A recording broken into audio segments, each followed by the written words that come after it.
beautiful. We're reading today in the text, chapter 23, the war against yourself. In section 1, the irreconcilable beliefs. And we are reading in paragraph 8. Conflict must be between two forces. I'll pause here and say, that makes sense. Can't have a conflict if there aren't two parties, right? Uh-oh, I think I know where this is heading. Okay. I'm being serious. I'm not being facetious. I love how simple A Course in Miracles is. I used to think it was so complex and so confusing, and now I look at it, I'm like, oh, wow, it's just telling us the same thing in different ways over and over until it clicks. And it's starting to click. It cannot exist between one power and nothingness. There is nothing you could attack that is not part of you. And by attacking it, you make two illusions of yourself in conflict with each other. And this occurs whenever you look on anything that God created with anything but love. Oh, wow. I'm going to read that again. This occurs whenever you look on anything that God created with anything but love. Wow. If we're looking at something with anything but love, we're creating a false dichotomy. That is really fascinating. Conflict is fearful, for it is the birth of fear. Yet, what is born of nothing cannot win reality through battle. Why would you fill your world with conflicts with yourself? Let all this madness be undone for you, and turn in peace to the remembrance of God still shining in your quiet mind. See how the conflict of illusions disappears when it is brought to truth.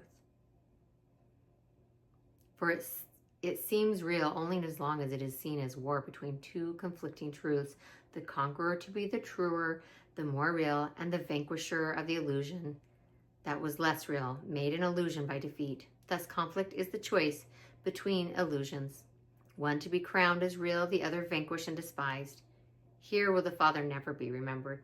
There's something very gentle and sweet about that line. Here will the Father never be remembered. If we choose the thought system of ego, we won't be able to remember our oneness. Yet no illusion can invade his home and drive him out of what he loves forever. And what he loves must be forever quiet and at peace, because it is his home. You who are beloved of him, are no illusion, being as true and holy as himself. You, your true self, is something so beautiful and transcendent to this nightmare, this illusion. The stillness of your certainty of him and of yourself is home to both of you. I'm going to pause here and say, in truth, you never left. That's what A Course in Miracles teaches us.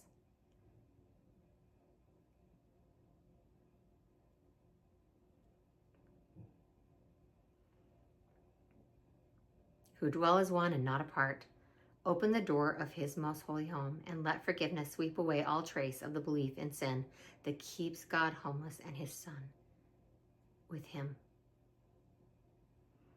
You are not a stranger in the house of God.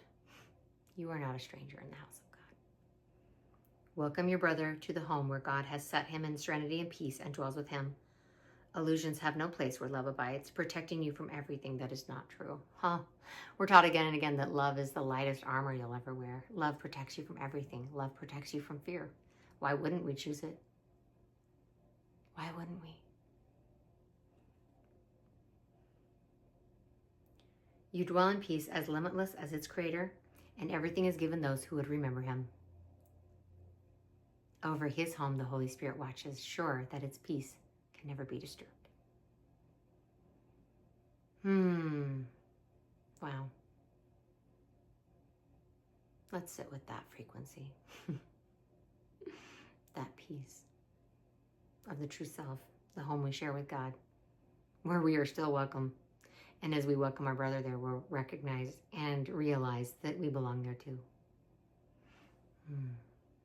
Thank you so much for being here. I love you so much.